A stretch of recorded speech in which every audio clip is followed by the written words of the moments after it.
حضرت علی کے پاس ایک یہودی آیا اور اس نے قرآن پر اعتراض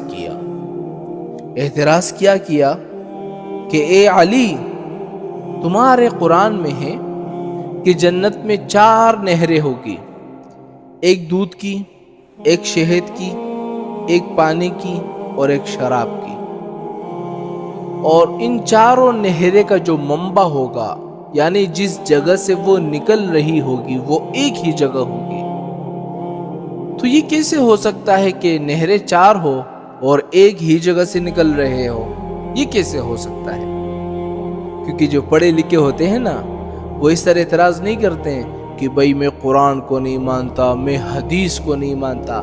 وہ لوگ کہتے ہیں کہ ہاں میں قرآن کو تو مانتا ہوں یار، یہ سود کا معاملہ تھوڑا سا خطرناک ہے، سود کو نکال دو قرآن سے۔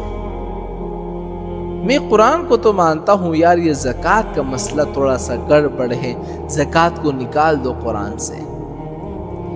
یار میں قرآن کو تو مانتا ہوں یار، یہ نمازوں کا جو مسئلہ ہے نا، نماز تھوڑا مشکل ہے ہمارے لیے، نماز کو نکال دو قرآن سے۔ اس طرح کے لوگ پھر سوال کرتے ہیں۔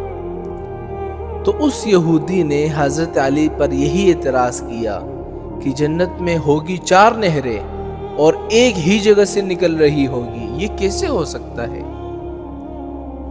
تو حضرت علی نے اس یہودی سے کہا کہ چلو تم مجھے ایک سوال کا جواب دے دو تو پھر میں تمہیں جواب دوں گا۔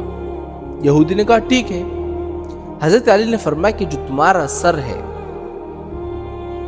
تو تمہاری ناک سے جو پانی نکلتا ہے اس کا ذائقہ کس طرح ہوتا ہے؟ یہودی نے کہا ذائقہ تو الگ ہوتا ہے۔ حضرت علی نے فرمایا کہ چلو تمہارے منہ سے بھی کبھی پانی نکلتا ہے؟ اس نے کہا کبھی کبھی نکلتا ہے۔ اس کا ذائقہ کس طرح ہوتا ہے؟ اس کا ذائقہ الگ ہوتا ہے۔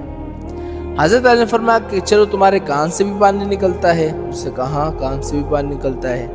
اچھا اس کا ذائقہ کس طرح ہوتا ہے؟ اس کا ذائقہ بھی الگ ہوتا ہے۔ اچھا تمہارے آنکھوں سے بھی کبھی کبھی پانی بہتا ہے؟ اس نے کہا کبھی کبھی آنسو نکلتے ہیں۔